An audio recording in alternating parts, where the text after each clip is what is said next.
Imagine this, a man so feared by Christians that they would rather die than face him, a man whose very name struck terror into the hearts of believers.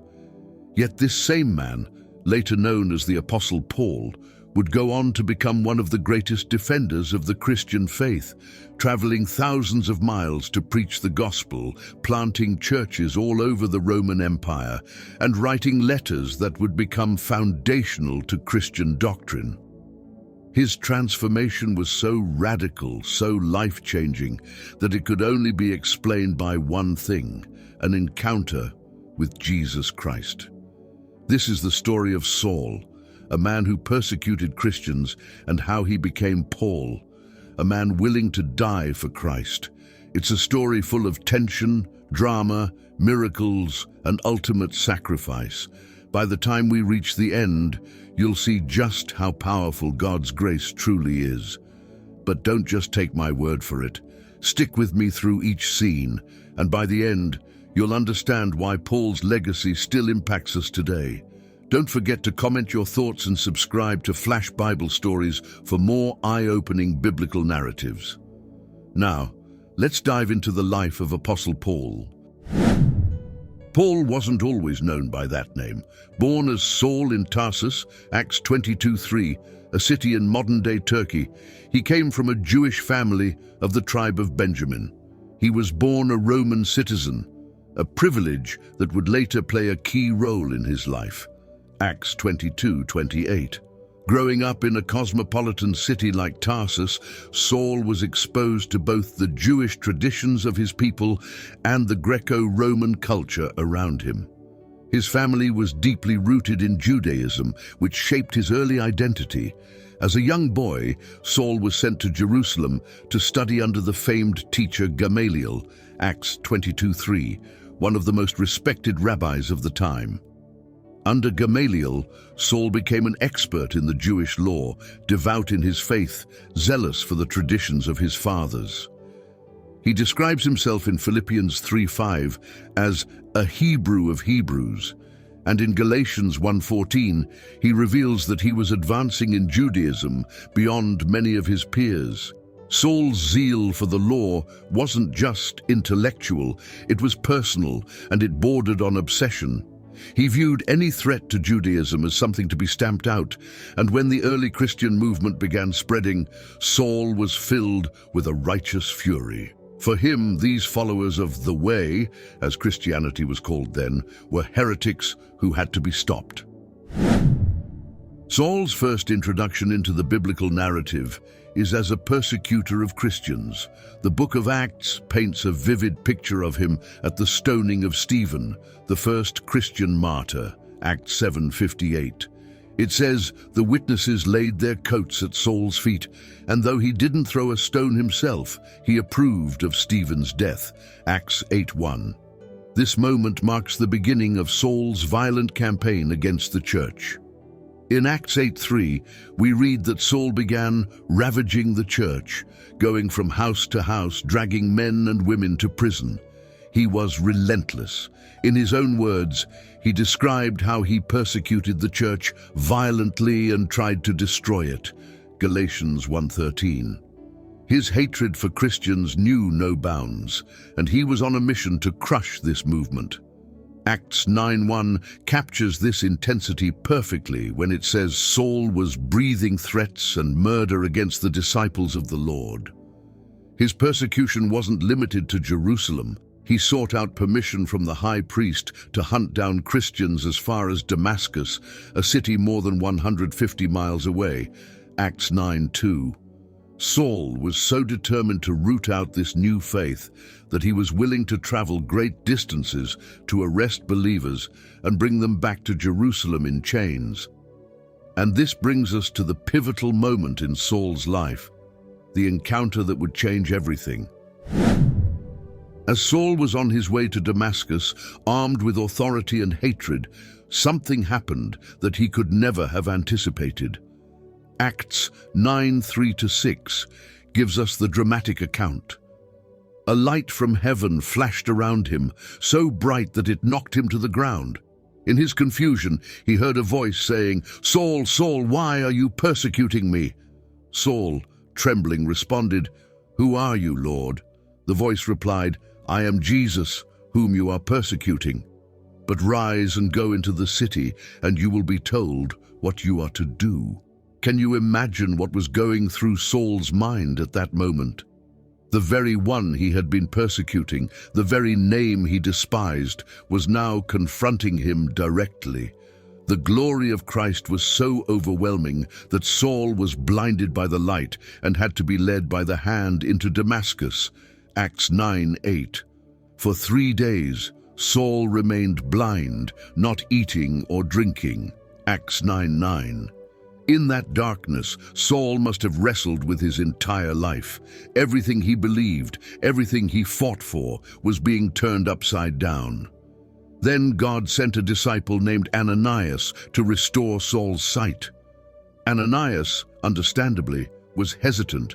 He had heard of Saul's violent reputation, but the Lord assured him that Saul was chosen as a vessel to carry my name before the Gentiles and kings and the children of Israel. Acts 9:15. When Ananias laid hands on Saul, something like scales fell from his eyes, and Saul could see again. He was baptized immediately, and from that moment, Saul's life took a completely different direction. Acts 9:17-18. He would no longer be Saul, the persecutor of Christians. Now he would be Paul, the apostle of Christ. After his conversion, Paul wasted no time in beginning his ministry. Acts 9:20 tells us that he immediately began proclaiming Jesus in the synagogues, saying, "He is the Son of God." The people were astonished. Here was the man who had been persecuting Christians, now preaching the very gospel he had tried to destroy. Paul's boldness stirred up opposition, and soon a plot was formed to kill him. Acts 9:23. But the disciples helped him escape by lowering him in a basket through an opening in the city wall. Acts 9:25. Paul then went to Jerusalem to meet with the apostles. However, the disciples in Jerusalem were afraid of him. They didn't believe he had really been converted. It was only through the intervention of Barnabas, a respected leader in the church, that Paul was accepted by the apostles. Acts 9:26-27. In Galatians 1:18-19, Paul recounts that after 3 years, he finally went to Jerusalem and met with Peter and James, the brother of Jesus. Paul was now fully aligned with the apostles, and his ministry was about to take off in ways no one could have imagined. Paul's first missionary journey began in Antioch, where the Holy Spirit set him and Barnabas apart for the work of spreading the gospel. Acts 13:2. From Antioch, they sailed to the island of Cyprus, where they proclaimed the gospel in the synagogues. On this journey, Paul encountered spiritual opposition, including a sorcerer named Elymas, whom Paul rebuked, and Elymas was struck blind, Acts 13:6-12. This event caused many to believe in the power of the gospel. Paul and Barnabas traveled to the cities of Pisidian Antioch, Iconium, Lystra, and Derbe, where they faced both great success and fierce opposition. In Lystra, Paul was even stoned and left for dead, but miraculously, he survived and continued preaching the gospel, Acts 14:19-20. Despite the persecution, many Gentiles believed and churches were planted throughout the region. Paul and Barnabas returned to Antioch, where they reported all that God had done through them, how the door of faith had been opened to the Gentiles, Acts 14:27. Paul's second missionary journey began after a sharp disagreement with Barnabas over whether to take John Mark with them. Paul chose Silas as his companion, and they set out, revisiting the churches Paul had planted on his first journey, Acts 15:36-41. During this journey, Paul received a vision of a man from Macedonia urging him to come and help them. Recognizing this as God's calling, Paul immediately set sail for Europe, where he preached the gospel in Philippi, Thessalonica, Berea, Athens, and Corinth, Acts 16 through 18. In Philippi, Paul and Silas were beaten and thrown into prison for casting out a spirit from a slave girl. But in the middle of the night, as they prayed and sang hymns, an earthquake shook the prison and their chains fell off. The jailer, fearing for his life, was about to kill himself, but Paul stopped him, and that very night the jailer and his whole household were baptized. Acts 16:25-34. Paul's ministry continued to flourish despite opposition, and more churches were planted throughout Macedonia and Greece. He spent a year and a half in Corinth, strengthening the believers and writing letters to the Thessalonians, Acts 18:11. Paul's third missionary journey took him through Galatia, Phrygia, and Ephesus. In Ephesus, Paul performed extraordinary miracles, healing the sick and casting out demons, Acts 19:11-12. The power of God was so evident that even handkerchiefs that had touched Paul's skin were used to heal people. During his time in Ephesus, Paul encountered significant opposition from the silversmiths who made idols of the goddess Artemis. Fearing that Paul's preaching was bad for business, they started a riot, but God protected Paul, and he continued his ministry, Acts 19:23-41. Paul then traveled to Macedonia and Greece, where he strengthened the churches and wrote several letters, including the letter to the Romans. His journey ended in Jerusalem, where he would face his greatest trial yet. Paul's return to Jerusalem was marked by an ominous atmosphere, despite multiple warnings from fellow believers and prophets that he would face severe persecution if he went to the city, Acts 21:10-12. Paul remained resolute. His love for his people and his desire to share the gospel in Jerusalem outweighed any personal fear of suffering. In Jerusalem, Paul followed the Jewish customs to avoid unnecessary conflict with the Jewish believers, but trouble quickly arose. While in the temple, some Jews from Asia recognized Paul and stirred up the crowd by accusing him of defiling the holy place. They falsely claimed that Paul had brought Gentiles into the temple's inner courts, which was strictly forbidden. The mob became violent, and Paul was dragged out of the temple with the intent to kill him, Acts 21:27-31. Roman soldiers swiftly intervened to prevent the riot from spiraling out of control. As they arrested Paul, the mob was so furious that the soldiers had to carry him to safety to protect him from being beaten to death, Acts 21:32-36. Despite the chaos, Paul asked for permission to address the crowd. In a powerful speech delivered in Hebrew, Paul recounted his dramatic conversion on the road to Damascus, emphasizing how Christ had transformed him from a persecutor into a preacher of the gospel, Acts 22:1-21. Yet, when Paul mentioned his mission to the Gentiles, the crowd erupted in outrage once more, demanding his death. The Roman commander, still unsure of Paul's crime, ordered him to be flogged. However, when Paul revealed his Roman citizenship, the commander halted the punishment in fear of violating Roman law, which prohibited the flogging of a Roman citizen without a trial, Acts 22:25-29. Paul was taken into custody, but his troubles were far from over.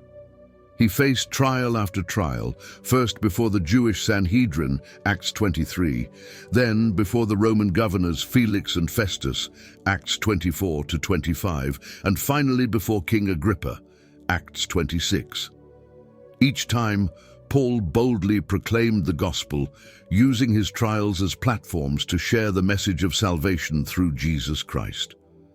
His defense before King Agrippa was particularly moving, as Paul spoke passionately about his faith, even attempting to convert the king, Acts 26:28-29.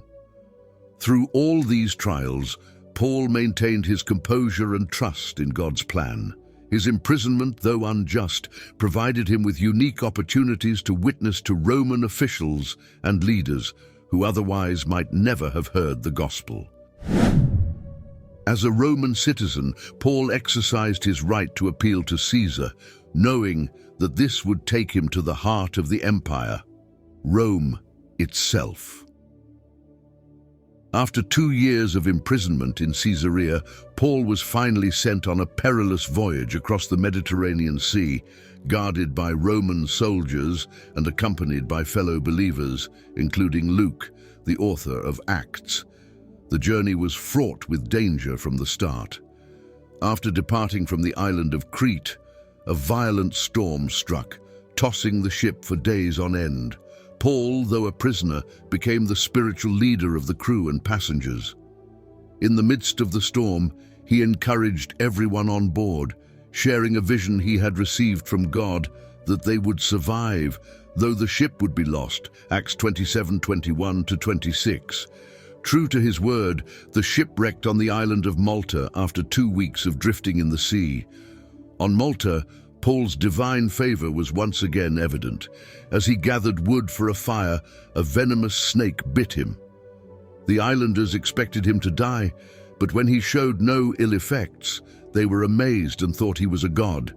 Acts 28:1-6.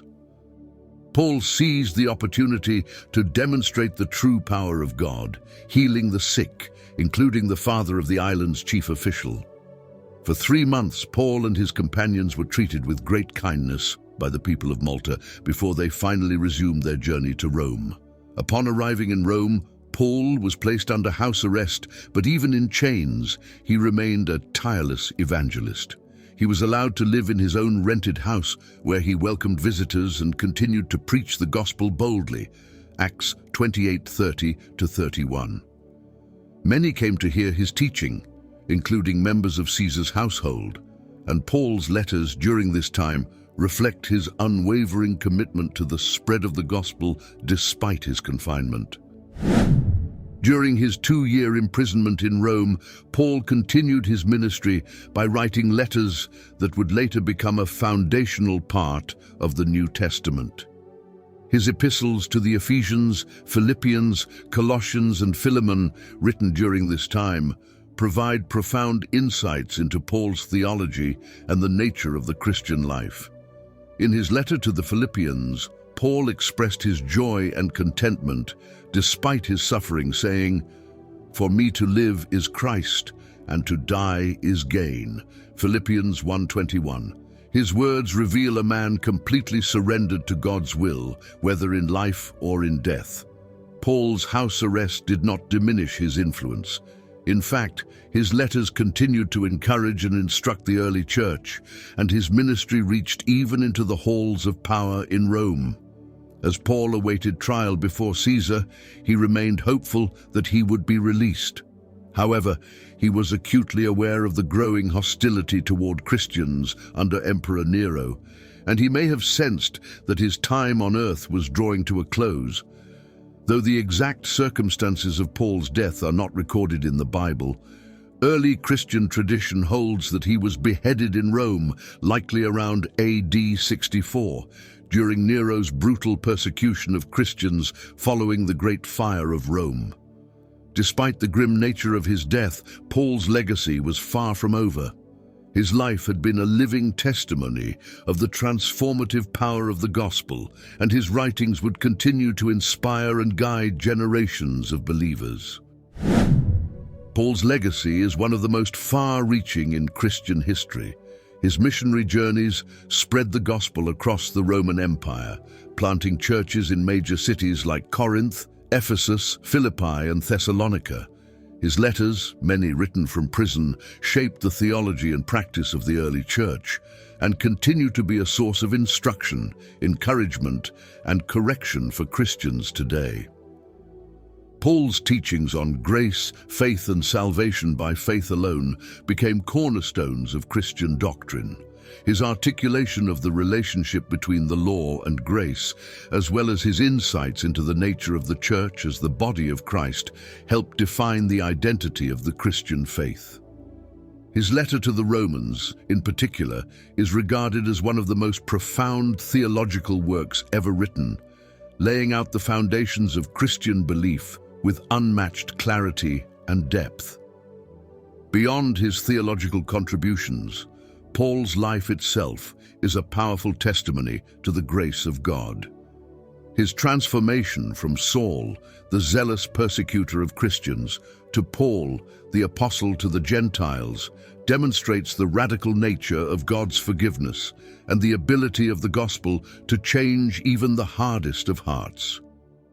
Paul's endurance in the face of persecution, imprisonment, and eventual martyrdom serves as a model of faithfulness for all who follow Christ. Paul's life challenges each of us to consider how we are living out our faith. Are we willing to endure hardship for the sake of the gospel? Do we trust God even when the road ahead is uncertain? Paul's unwavering commitment to Christ and his mission should inspire us to live with the same boldness, courage, and faith. Take a moment to reflect on Paul's journey and ask yourself, what could God do through your life if you fully surrendered to him? The same God who empowered Paul is with you today, ready to work through you if you will only trust him. Let me know what you think about Paul's journey in the comments, and make sure to subscribe to Flash Bible Stories for more powerful, life-changing stories from the Bible.